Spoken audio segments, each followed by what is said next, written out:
Tariff tariff tariff આજકાલ તમે આ શબ્દ ખૂબ સાંભળતા હશો, ડોનાલ્ડ ટ્રમ્પ.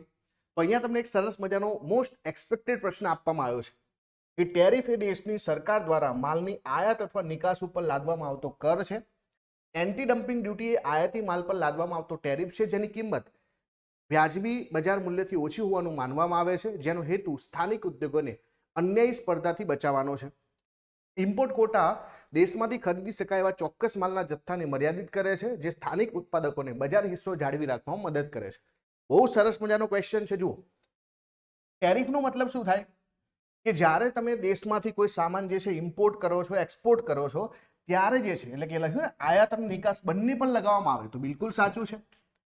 બીજું છે anti dumping duty. Anti dumping ડ્યુટીનો મતલબ શું થાય કે ભારતમાં કોઈ એક વસ્તુ બને છે, પરંતુ કોઈ ચીન જેવો દેશ છે દાખલા તરીકે, એ જે છે ભારતમાં ખૂબ જ સસ્તો સામાન મોકલાવે.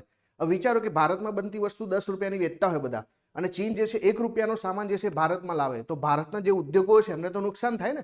અને એટલા માટે એમને એવું લાગે કે ભાઈ આ તો જે છે મૂળ કિંમત કરતાં પણ ઓછી હોય, જેની કિંમત જે છે એ વ્યાજબી બજાર મૂલ્યથી પણ ઓછી હોય, અને એવું રીતે જે છે લદાણની નીતિ કહેવાય, લાદવામાં આવે સામાન, તો ત્યારે તમારે જે છે એન્ટી ડમ્પિંગ ડ્યુટી લગાવો, તો બિલકુલ સાચું છે. અને ઇમ્પોર્ટ કોટાનો મતલબ શું કે ભારતમાં માનો કે જે છે કોઈ ઉદ્યોગ ધંધા રોજગારો છે, એ પણ સામાનનું ઉત્પાદન કરતા હશે, પણ આપણે શું કરીએ છીએ, બહારથી પણ સામાન મંગાવીએ છીએ.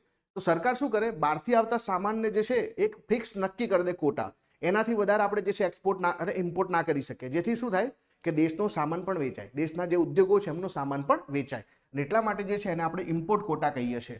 તો આપેલા 3 શબ્દો જે છે બિલકુલ સાચા છે. તો જવાબ આપણો શું આવશે? Option number D, import quota જે છે, ઓપ્શન નંબર ડી.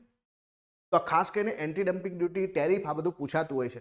આવો જ એક WTO નો કોન્સેપ્ટ છે જેને આપણે કહીએ છીએ મોસ્ટ ફેવર્ડ નેશન.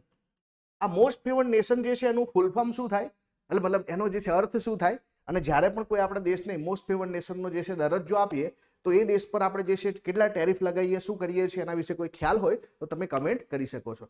બાકી આવા જ મોસ્ટ એક્સપેક્ટેડ પ્રશ્નો માટે આપણી પ્રોફાઇલને ફોલો કરો, યુટ્યુબ ચેનલ લાઇક કરો, શેર કરો, સબસ્ક્રાઇબ કરો. All the best. Thank you.